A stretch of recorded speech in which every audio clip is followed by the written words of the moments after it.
Hello, my name is Jason, and this is talk number 2 on the topic of the de-spiritualization of our society.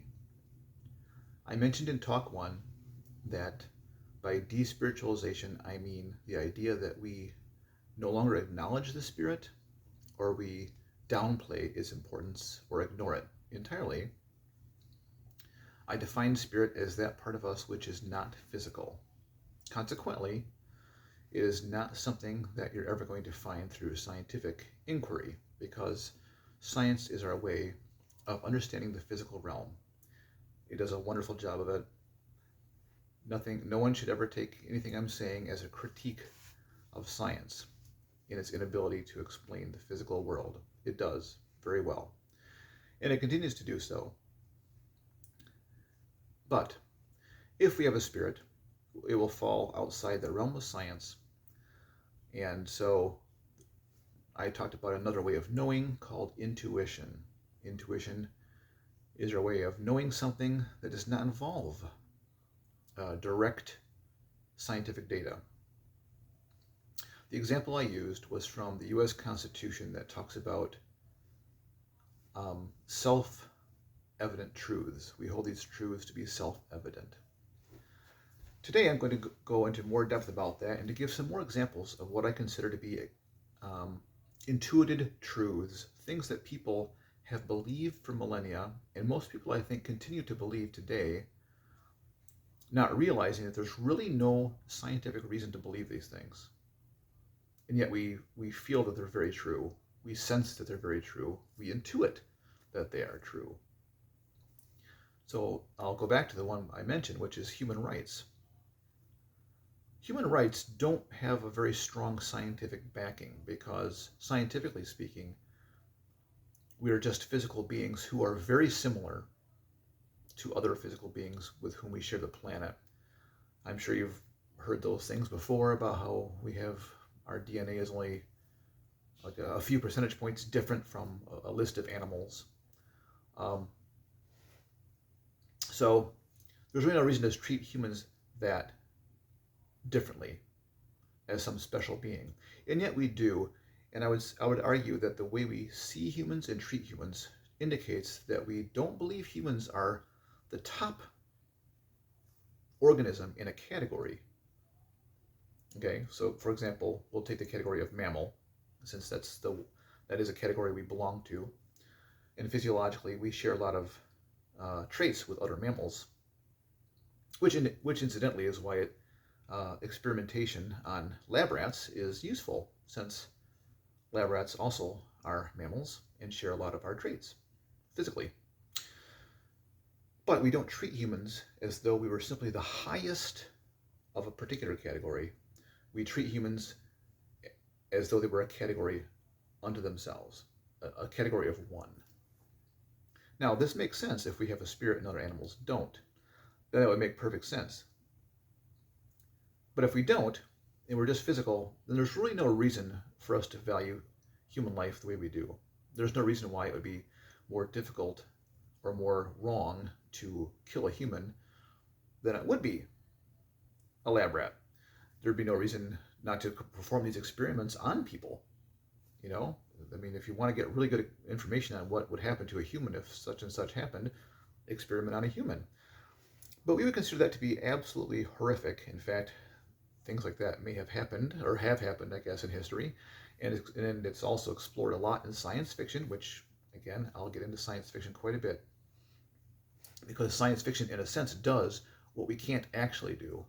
And that is it kind of performs virtual experiments on humans by placing them in different environments, like foreign planets, or our own planet, but in the future, and seeing what happens, seeing how they react, seeing what problems they still face, or what still makes us human, and so on.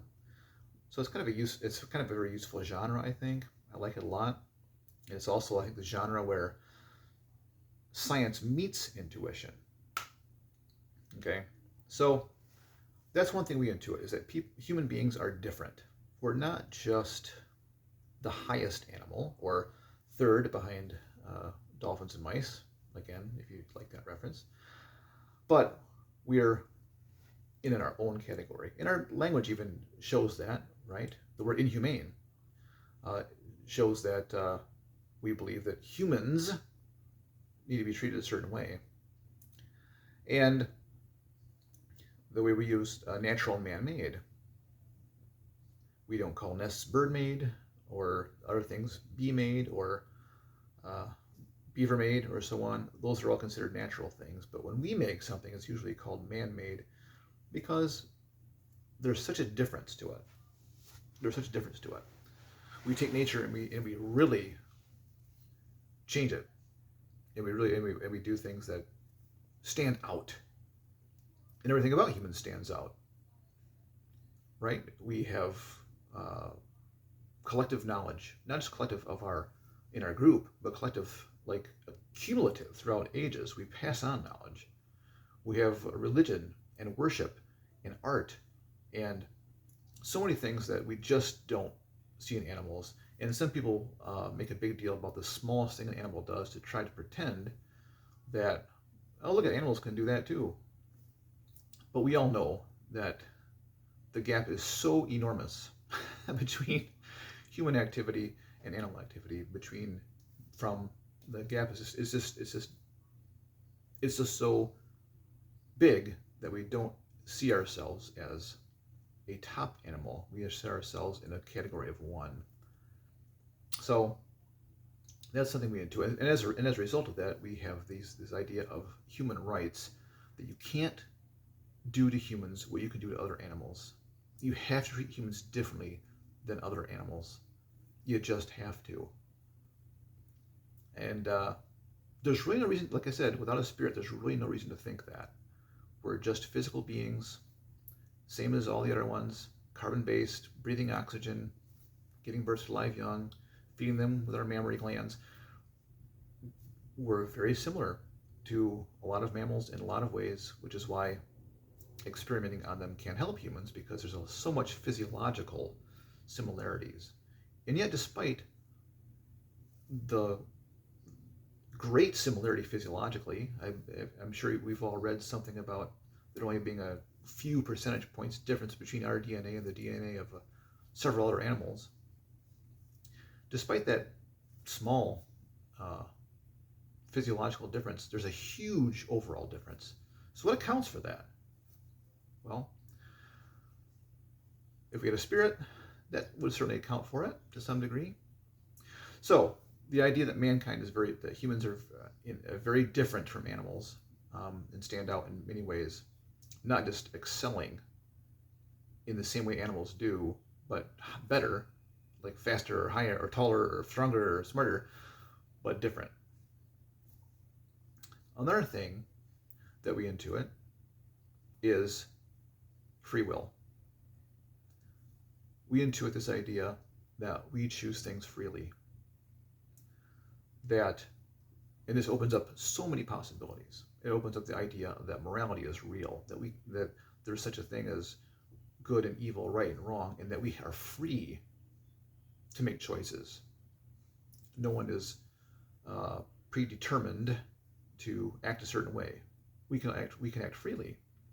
This allows us to choose to love, to deliberately put ourselves in harm's way to help someone else.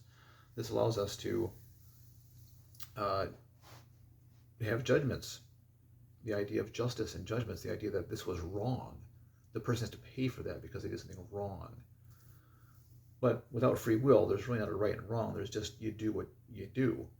You do what you had to do, literally had to do. Now you might think, well, I'm not sure how free will really comes into this. Well, there are some scientists, and you can look them up, who would argue that we don't have free will. I'm going to mention one name so you can look him up. His name is Brian Greene. That's Green with an E at the end. He's written a lot of popular books. He's a professor of physics at Columbia University. And his argument would be that we actually don't have free will. Now, he's a physicist. And as a physicist, he's a physicist through and through, meaning he believes basically that there is only the physical world, and it's all governed by the laws of physics. Okay? As such, the mind, our mind, is just a projection of our brain.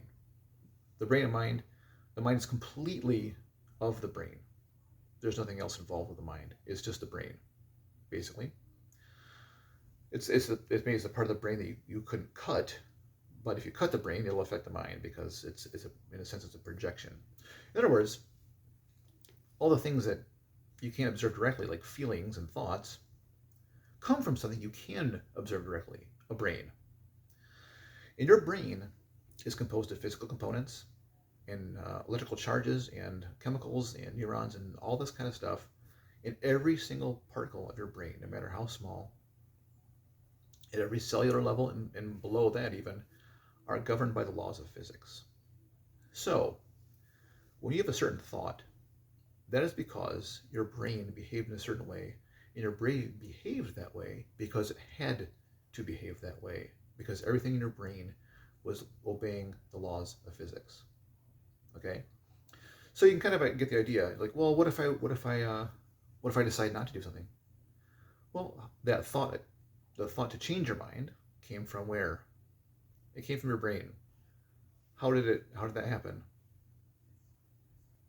Something in your brain moved that you couldn't defy the laws of gravity, the laws of physics. Whatever happens in your brain, you can't defy the laws of physics. You can't tell a neuron not to fire, or for this not to happen or that to happen in your brain. You can't control what your brain does and doesn't do. Everything in there is simply following the laws of physics that it must follow, because the brain is an entirely physical organ and is subject to the laws of physics as much as a planet. So, just as the universe moves as it does without any free will, it doesn't choose to move the way it does. All the complexities of all the planets and stars and galaxies moving around, none of it's choosing to do that. It's just obeying laws. And no matter how complex the brain is, it's the same thing. Everything that's going on up here is just physical matter obeying physical laws. I think it's actually a pretty reasonable argument. It makes sense to me.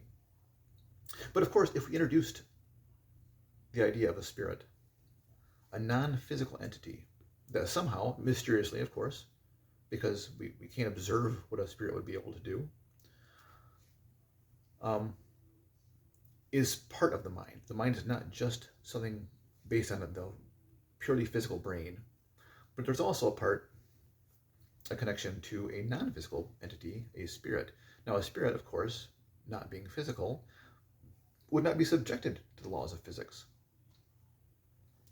And so a spirit could choose freely. It would not be required to do the things the brain is required to do according to the laws of physics. So if you introduce this other part, then everything that we intuit to be true, that we have free will, that there is a right and wrong, that we can choose freely to do right or to do wrong, and that there should be consequences, and so on, that's all possible now.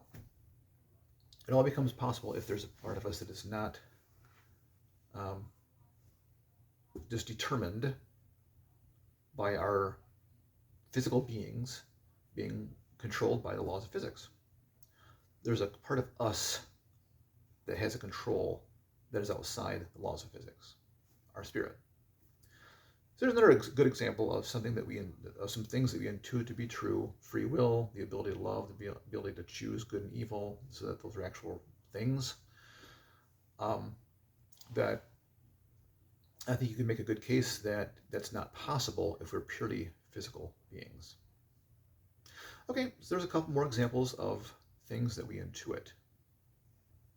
The idea that humans are unique, and the idea that we have free will, and all that stems from that, the ability to love and to choose and right and wrong, all that kind of thing. Okay. Now, I'm running out of time for my second talk. So like I said, I wanted to keep these to 15 minutes. In the next talk, I think I will go a little bit further into this and introduce some science fiction that helps explain some of these things or deals with some of these things in a fun way. So hopefully I'll see you there.